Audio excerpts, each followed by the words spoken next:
Dashur miq, është koha të realizojmë dhe intervistën me të ftuarin në studio. Kam nderin dhe kënaqësinë që me mua edhe ju të nderuar teleshikues të kem doktor Adriatik Berisha, hematolog. Mirëmëngjes doktor dhe mirë se erdhi në studion tonë. Mirëmëngjes, mirë se u gjeta. Faleminderit për ftesën. Kënaqësi që jam në emisionin tuaj dhe në televizionin publik të Kosovës.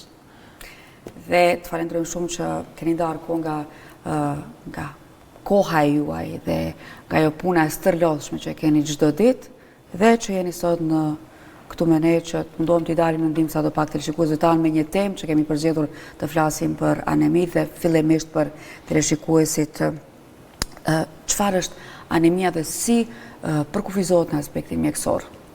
Faleminderit për ftesën. E para, e dyta, kisha dashur me diskutu patjetër për anemit, por fillimisht për hematologjinë, përgjithësi për degën që më degën dhe sëmundjet që merremi ne si hematolog. Hematologjia është degë e mjekësisë që merret në sëmundjet kryesisht në sëmundjet gjakut, jemi brenda sëmundjeve të brendshme, sëmundjeve interne, është degë e sëmundjeve të brendshme të organizmit.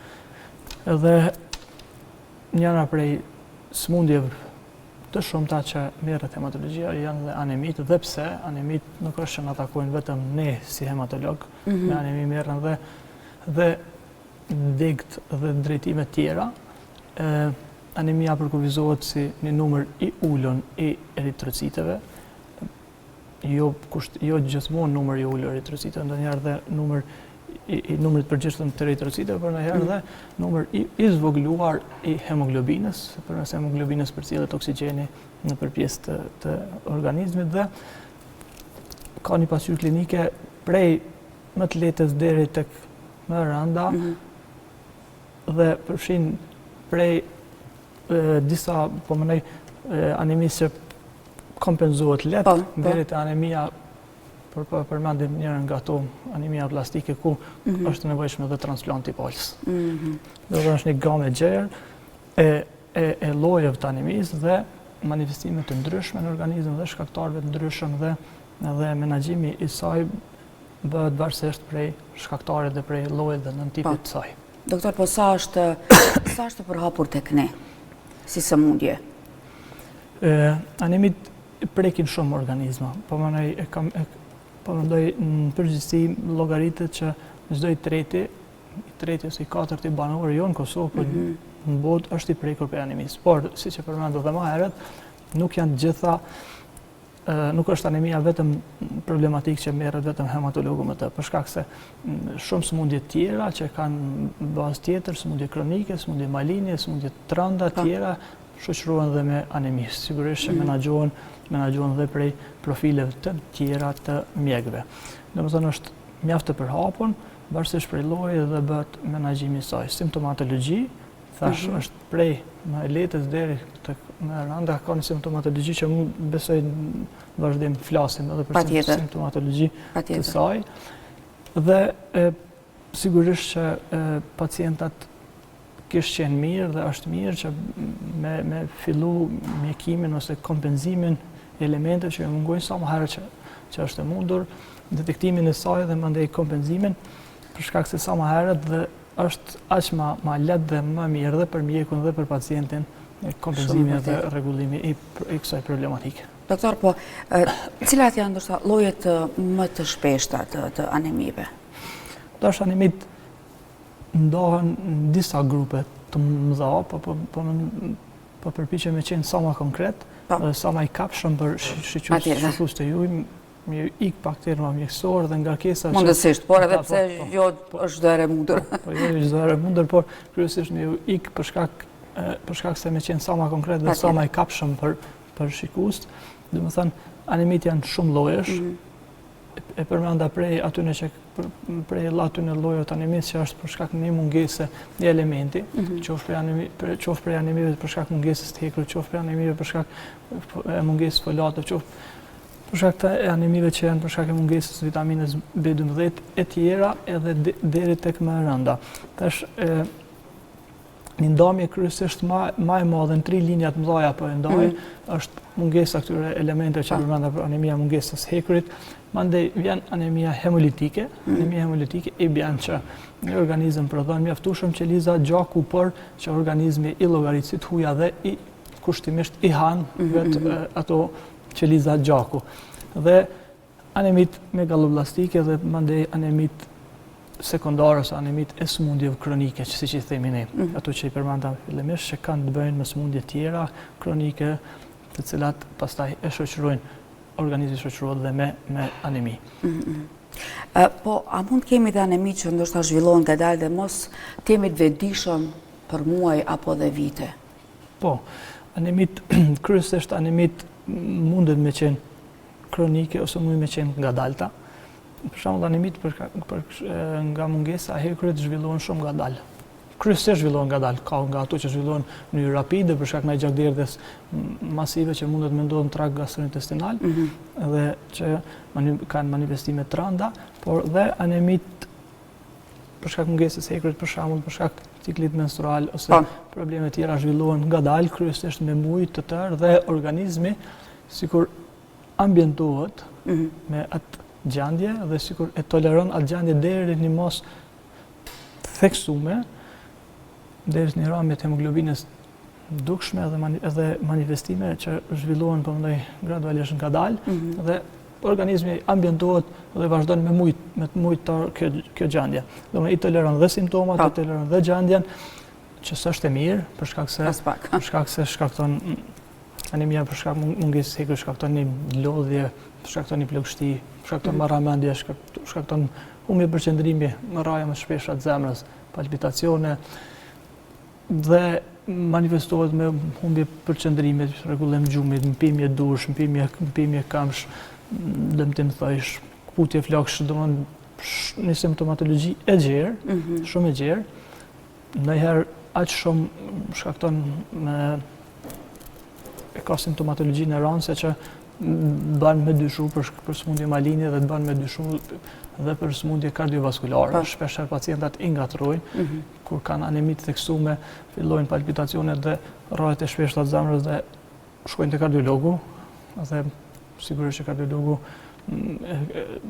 pas ekzaminimeve që i bën aty, që kupton që nuk ka të bëjë me sistem kardiologjik. Por mes me qenë shumë i kujdesshëm, mundet me u hulumtu ma gjatë në aspekt sëmundje kardiovaskulare që s'është e nevojshme realisht. Vetëm nëse kompenzohet anemia, sigurisht që rregullohen dhe simptomatologjia. Por thash varësisht prej llojit të anemisë dhe varësisht prej shkaktarit të anemisë bëhet dhe mjekimi. Natyrisht. Sigurisht që esenca është me mjeku shkaktarin, jo vetëm me mbulu simptomatologjinë, për ata thash që na jemi anemit janë multisistemike. Domethënë përveç hematologëve që merret me menaxhim të tyre, sigurisht që duhet më marrë dhe merren profile të ndryshme. Nëse është problemi për shembull tek siç e përmendëm herë tek cikli menstrual, atëherë sigurisht që ginekologu duhet me qenë i kyçën për me rregullu atë cikël menstrual që mos me çu deri te gjakderdhja, humbja e këtë rast e elementeve të gjakut ose zoglimit të sasisë së hekurit në organizëm. Nëse është nga aspekti trakti gastrointestinal, sigurisht që gastroenterologu duhet më marrë fillimisht me na ndihmu ose me nda punën me rregullu, me menaxhu sa më mirë. Doktorat, njëherë tek simptomatologjia, do të përmendet disa prej tyre, por dhe njëherë.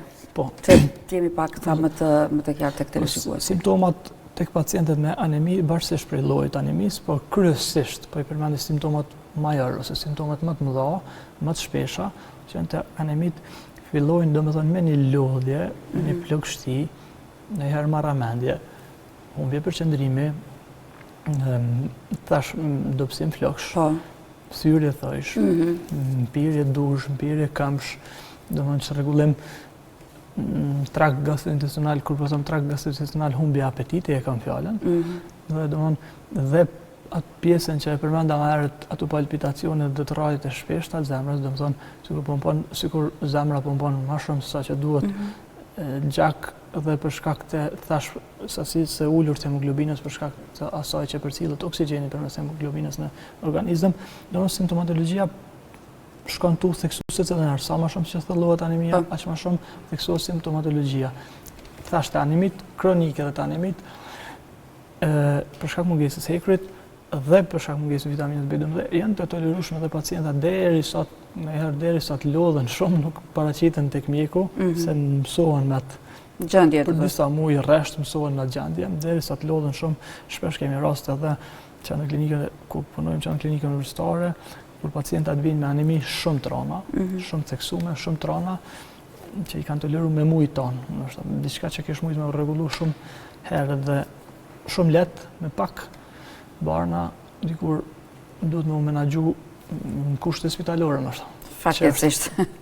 Po, përgjithësi, si ndikon anemia në cilësinë e jetës sonë, doktor? Sigurisht që thashë është shumë e shpesh, e përmenda që është shumë e shpesh, çdo i treti, nëse marrim statistikat e organizata botërore shëndetësisë, çdo i treti është i prekur në mënyrë direkte ose indirekte nga anemia, sigurisht që ndikon jashtëzakonisht keq në cilësinë e jetës, për shkak se shkakton thash lodhje, plagështi, para atij e jep në organizëm dhe atë simptomatologji të gjerë që mundet lehtësisht me u përzit thash dhe me sëmundje tjera dhe me sisteme tjera dhe me specialitete tjera, për shkak se nëse ajo, si që përmenda më herë, përsëritën disa herë, problemet kardiake mundet me u kyç dhe kardiologu, atë humbje apetiti që e ka dhe atë lodhje plagështi mundet me mendu njëherë dhe sëmundje malinje, mundet me u kyç dhe profile tjera mjekësh, specialitetet tjera mjekësh dhe domethënë një kvalitet jetës ta jep të varfën.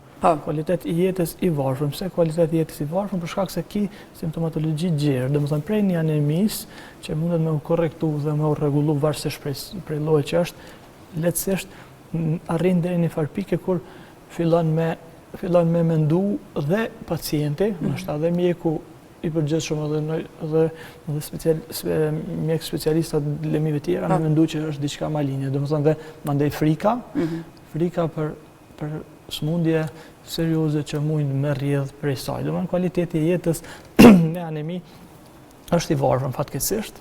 Mendoj që duhet pacientat, jo vetëm pacientët kushtimisht, por secili nga ne, potencialisht që mundi me qenë pacient, se sigurisht që aty jetës bëhemi dhe pacient në herë, është që sa më herët me i detektu problemet, mos me i neglizhu simptomat dhe simptomatologjinë mos me i neglizhu dhe është mirë si që bën krejt bota me bë analiza her pas here, kontrolla her pas here. Atë check-upin, paku një herë në vit. Sigurisht që po dhe me pa kryen defektet. Sa më herët që detektohen problemet, aq më lehtë është me menaxhu. Natyrisht edhe që të trajtohet dhe të arrit. Në trajtimi sigurisht më i lehtë edhe për mjekun është më lehtë, se suksesi është më i madh me më pak mund me më pak barna. Shumë e vërtet. Dhe po mendoj nuk ka nevojë me ndryrime as kushte spitalore, as me hospitalizu, as me qëndru në spital, se s'është ndjenjë mirë, më hospitalizu, besoj që secili e ka bezdi. Kështu që mendoj që sa më herët që detektohen simptomatologjia, ma lehtë për gjithë.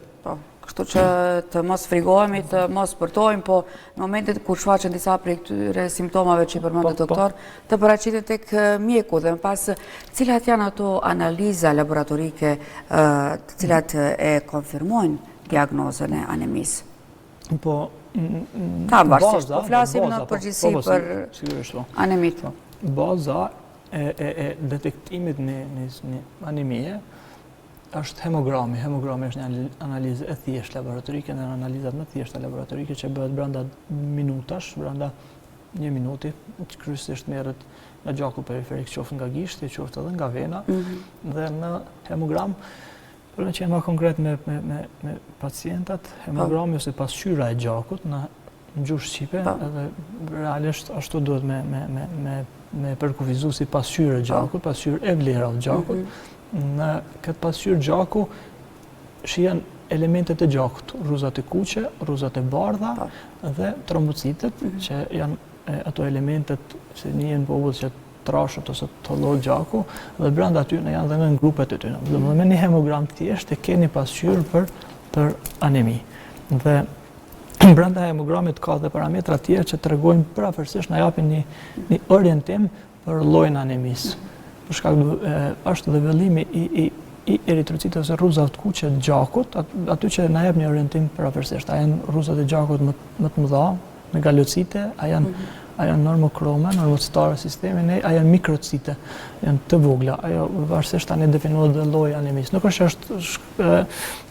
definues i vetëm i llojit të anemisë, por do të thonë me një pasqyrë gjaku shihen dhe detektohet dhe anemia.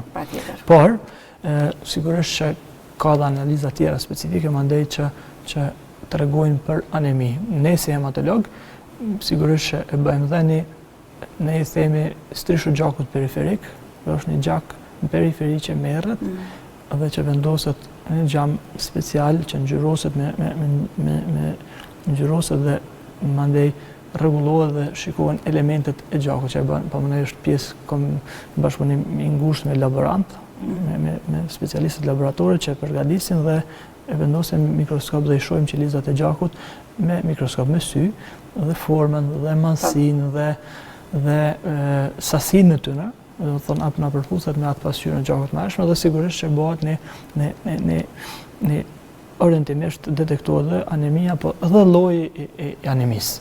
Do të ka shumë analiza laboratorike, por kryesore është pasqyra e gjakut, strishu gjakut periferik që nga hematologu dhe përcaktimi i llojit dhe mandej gjetja shkaktare dhe sigurisht mjekimi. Po doktor, sa shpesh rekomandohet që njerëzit të bëjnë këto analiza, fillimisht këtë pasqyrën e gjakut? Unë si mjek, si specialist i smundjeve të gjakut, kryesisht ja kisha preferu njerëzve në përgjithësi, shikuesve të juaj, po gjithë njerëzve, që në 6 muaj ndoshta kishte qenë mirë me e bëni jo vetëm një pasqyrë gjaku, po analiza të përgjithshme në tërësi. Do çdo 6 muaj. Kisha mendoj që është e drejtë për ato që kam pa dhe sigurisht dhe vende të jashtë dhe ku kam qenë studime jashtë Kosovës dhe në pjesë në trajnime dhe në vende ndryshme të Evropës dhe më larg dhe në Amerikë që një check-up që e thojnë një kontroll rutinë me u bë çdo 6 muaj. Tash njeriu ne kuptoi drejt që një organizëm i ri pa simptoma, pa ankesa, ashtu po nuk ka nevojë patjetër me realizu analiza laboratorike, por sigurisht që në rutinë e mirë, një kulturë e mirë, kish me qenë që spaku në 6 muaj me bë një përcjellje të plotë, të përgjithshme të organizmit, se analizat laboratorike janë shumëta, por një pasqyrë gjakut me pak analiza biokimike që tregojnë për parametrat vital të organizmit dhe funksionimin e drejtë organizmit, kishte qenë mirë me realizu në 6 muaj dhe me u bë thash si kulturë dhe për shkak se detektimi i hershëm i smundjeve është çelëse e trajtimit tyre. Sigurisht që nëse ke diagnozë të hershme, trajtimi është më i lehtë, mundësia është me bë më shumë dhe është ma kosto ma ullët dhe sigurisht që kosto ma ullët edhe për mjekun dhe shtetin në këtë rast, sigurisht që edhe për pacientin sigurisht që po për gjithë është më mirë. Po, cilat janë shkaqet më të zakonshme të paraqitjes së anemisë? Po, anemit më të shpesha janë tash për shkak mungesës hekurit, për shkak mungesës folatëv, anemit për shkak mungesës vitaminës B12, anemit sekondare që i përmend, anemit sekondare janë ato që i përmendëm më herët anemit e smundjeve kronike. Një organizëm mund të më përballë me smundje ndryshme, me smundje kronike, qoftë smundje kronike e veshkave që indirekt e dërgon drejt anemisë, qoftë smundje e theksuar reumatike me smundje kronike që i përcjell me vite, që përcjellen dhe sigurisht që indirekt e dërgon në anemi, po dhe smundje tjera, malinje, kanceret të ndryshme, që indirekt e dërgojnë organizmin drejt në anemie sekondare. Dhe anemit thash më të shpesha tek ne që vinë dhe të moshat e reja janë kryesisht për shkak mungesës të hekurit. Më rrallë, të moshat më të theksuara janë anemit për shkak mungesës vitaminës B12, por të moshat e reja më shpesh është anemia për shkak mungesës të hekurit. Për ata që e bisedu më herët që femrat për shkak të ciklit menstrual, zgjatur ose probleme të ciklit menstrual ose paraqitje të mioma ndryshme ose probleme ginekologjike që indirekt e qojnë në të kuptimin me humbje gjaku më shumë sa që duhet dhe sigurisht që e dërgojnë drejt anemisë. Por dhe të mashkujt, ndonjëherë që kryesisht mund me qenë më shumë traktit gastrointestinal. Kur po them traktit gastrointestinal, po i përmend të gjakderdhjet prej luksit dhe problemet me zor. Ndonjëherë po mendoj mund me qenë edhe të fëmijët dhe të trit tjerë, mal absorbimi i vjen mospërthitja e mirë e ushqimit në luks ose në zor ose kryesisht në zor, por domethënë ka plot elemente që janë drejt anemisë dhe ndonjëherë dhe anoreksia ose mos ushqimi. Sa ndikon dhe ushqimi në paraqitjen e anemisë. Po edhe ushqimi indirekt edhe është, po mendoj edhe si term, anemit nutritive, që i bën që anemit mund me u zhvillu të ata persona që mos me thënë dieta strikte, por njerëz që nuk ushqehen mirë për kohë gjatë, që nuk marrin elementet mjaftueshme për shkak se organizmi ka nevojë vazhdimisht për elemente siç e përmendëm më herët, hekurin dhe folatët dhe B12 dhe elemente tjera të nevojshme, vitamina të tjera që ka nevojë me i marrë përmes ushqimit. Nëse për kohë gjatë je strikt, nuk merr sasi ty, në sigurisht që bin rezervat edhe indirekt, sigurisht e përjeton një anemi në të kuptimin dhe simptomatologjinë dhe klinikën dhe gjithat. Po, cilat janë ato ushqime që duhet patjetër të miren? Po, tash ushqimet të pasura në këtë rast për shembull me hekur që i përmendëm, veç me bot qartë të parashikuesve të juaj që ndonjëherë kur anemit janë teksume, mundësia me i kompenzu vetëm me ushqim është e vogël, është e pamundur. Do të thënë kur anemit janë teksume, dojnë trajtim. Dojnë barna, dojnë trajtim. Për shkak se nuk mundesh me kompenzu. Flasim pak për trajtimin që sigurisht po. Në trajtim, do të thonë anemit e theksuar dojnë trajtim medikamentoz për shkak se me ushqim është e pamundur me i rregullu. Por nëse në fillimet tyre dhe nëse për ato që më pyete se për ushqime, sigurisht që një ushqim i pasur me vitamina dhe me elemente siç i përmendëm hekurin dhe të tjerat është mëse i nevojshëm. Kush është i pasur me hekur, pasur me hekur dhe mishi i kuq dhe salatat e gjelbërta në këtë rast për i përmend gjithë, sigurisht që edhe frutat kanë elemente pemt dhe perimet, sigurisht që kanë elemente në vitaminash dhe hekurit dhe elemente tjera dhe janë të nevojshme. Sigurisht që jo preferoj mos me qenë, po mos me qenë selektiv, por me marrë kryesisht ushqim shëndetshëm, kryesisht bio, që prodhohet që fatkeqësisht është në këtë farë kohë ku përjetojmë pak problem me i gjetë. Doktor, unë falenderoj shumë që ndatë ko ishte mysafir në programin mëngjesit. Është një temë goxha e gjerë, por ne duam që t'i përmbledhim ato pikat kryesore dhe në moment që disa prej këtyre simptomave të na paraqitet, t'i drejtohemi mjekut, fillimisht familjar dhe pastaj sigurisht që do të drejtohet tek mjeku specialist. Unë desiroj shumë suksese në punën tuaj dhe uroj t'ju kemi sërish në studio për të diskutuar për tema dhe problematika të tjera. Faleminderit shumë për ftesën, kënaqësi me qenë këtu, kënaqësi me përcjell mesazhe për shikuesit e juaj dhe mendoj që njerëzit tanë përgjithësi kanë nevojë për këshilla, kanë nevojë për po më me i orientu dhe me uzu se çka me botutje, sidomos në këtë ambienti tashte që po jetojmë, mbi ngarkuar me informatat pa nevojshme, këshilla mjekësore, besoj që ka nevojë shumë dhe këshillat mjekësore asnjë nuk janë të tepërta. Faleminderit shumë për ftesën dhe kënaqësi që isha në studio. Ju priftem mbara punën tuaj, doktor. Të dashur miq, që ndoshta dhe intervistën me të ftuarin në studio doktor Adriatik Berisha, hematolog.